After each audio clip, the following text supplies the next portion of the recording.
देश का बजट आने वाला है और 1 फरवरी 2025 को केंद्रीय वित्त मंत्री निर्मला सीतारमण इसे संसद में पेश करने वाली है।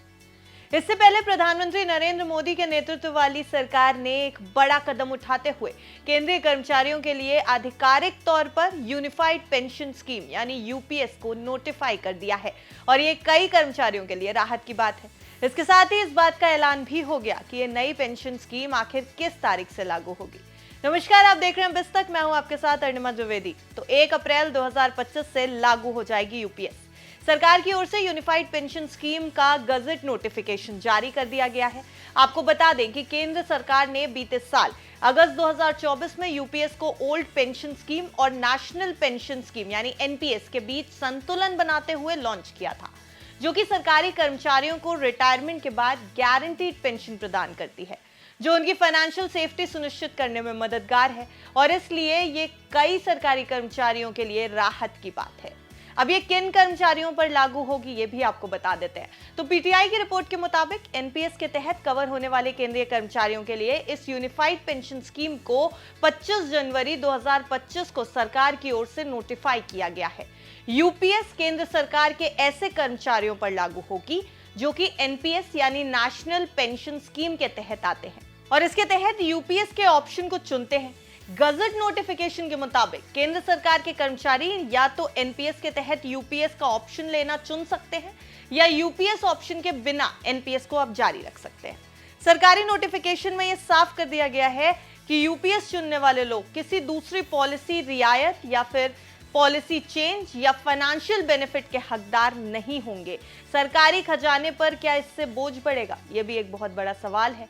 केंद्रीय मंत्री अश्विनी वैष्णव ने बीते 24 अगस्त 2024 को यूपीएस का ऐलान करते हुए इससे जुड़ी तमाम जानकारियां शेयर की थी, जिनके मुताबिक एनपीएस में कर्मचारी को अपनी बेसिक सैलरी का 10% कंट्रीब्यूट करना होता है और इसमें सरकारी कंट्रीब्यूशन 14% होता है।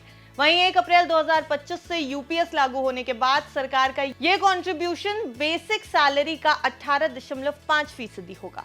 इस हिसाब से सरकारी खजाने पर बढ़ने वाला एक्स्ट्रा जो बर्डन है, जो अतिरिक्त बोझ है, वो पहले साल 6,500 करोड़ रुपए का होगा। मोटा मोटी हिसाब यही है। अब यूपीएस में क्या क्या खास होगा? केंद्र के 23 लाख कर्मचारियों को यूपीएस का प्रॉफिट मिलने वाला है, बेनिफिट मिलने वाला है, जिसके तहत कर्मचारियों के 12 महीने की एवरेज बेसिक सैलरी का 50% हिस्सा रिटायरमेंट के बाद आजीवन दिया जाएगा।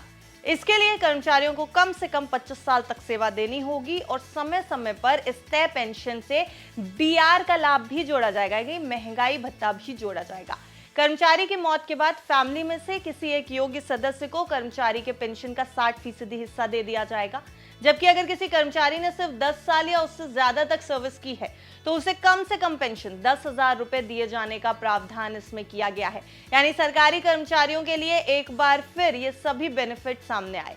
नई स्कीम के दूसरे और बड़े लाभों के बारे में बताएं तो यूपीएस के तहत ग्रेच्युटी के अलावा रिटायरमेंट पर एकमुश्त राशि भी आपको दी जाएगी।